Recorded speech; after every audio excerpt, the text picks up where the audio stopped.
परभणीतील सोनार समाजाच्या वतीने नाशिकमधील घडलेल्या घटनेच्या निषेधार्थ आज सकाळी शहरातील कोमटी गल्ली ते जिल्हा कचेरीपर्यंत पाय मोर्चा काढण्यात आला। व जिल्हाधिकारी यांना निवेदन देऊन निषेध नोंदवण्यात आलाय। यावेळी मोठ्या प्रमाणात सोनार समाजाचे महिला व पुरुष उपस्थित होते। निवेदनामध्ये दिलेल्या प्रमुख मागणीमध्ये फास्ट ट्रॅकमध्ये गुन्हा कोर्टात चालू व्हावा, आरोपीला फाशीची शिक्षा झाली पाहिजे, कायद्यात फेरबदल करून कठोर कायदा निर्माण करावा, मुलीच्या कुटुंबाला शासकीय आर्थिक मदत देण्यात यावी, पीडितेच्या कुटुंबाला शासकीय वकिली यांची नियुक्ती करण्यात यावी व पीडितेच्या कुटुंबाला संरक्षण देण्यात यावे, ही प्रमुख मागण्यांचे निवेदन परभणी जिल्हाधिकारी यांना देऊन निषेध नोंदवण्यात आलाय। मालेगाव येथील डोंगराळे गावामध्ये अतिशय निंदनीय असा प्रकार झाला। त्याचा अगोदर सर्वप्रथम जाहीर निषेध व्यक्त करते। जे काही त्या नराधमानं कृत्य केलं, एक 3 वर्षाची यज्ञा नावाच्या चिमुकलीवर अन्याय करून तिचा अतिशय निर्गुणपणे खून केला, ही खूप संतापजनक अशी घटना आहे।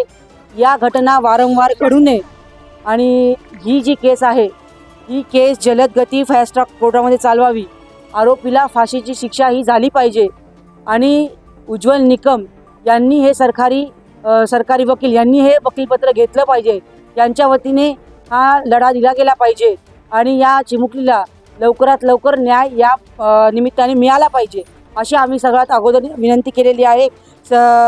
पीडिता जो आहे तिच्या कुटुंबाला सुद्धा संरक्षण दिलं गेलं पाहिजे।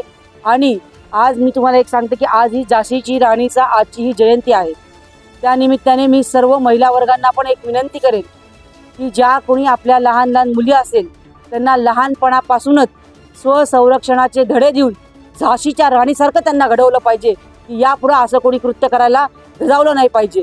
आणि आपल्या घरातली जे कोणी मुलं आहेत त्यांना मुलांना सुद्धा आत्तापासूनच आपण असे संस्कार घातले पाहिजे की त्यांनी बघताना समोरच्या मुलीचा असेल महिलेचा असेल त्यांनी आदरयुक्तानेच त्यांना समोर पाहिलं पाहिजे, असं या निमित्ताने पूर्ण महिला वर्गाला पूर्ण समस्त आपल्या समाजाला मी विनंती करेन।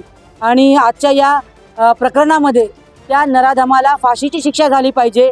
त्यांनी केलेल्या या अमानुष कृत्याचा अतिशय तीव्र शब्दात आम्ही आमच्या वतीने जाहीर निषेध व्यक्त करत आहोत आणि त्याप्रमाणे आम्ही देवेंद्र फडणवीस आणि एकनाथ शिंदे साहेब असतील राज्य शासनाला आम्ही हे पत्र पाठवत आहोत आणि त्यांना आम्ही विनंती करत आहोत की अशा ज्या घटना वारंवार घडत आहेत त्या बाबतीत कठोर कायदा करून लोकांना जरब बसली पाहिजे, एवढी आम्ही विनंती केलेली आहे।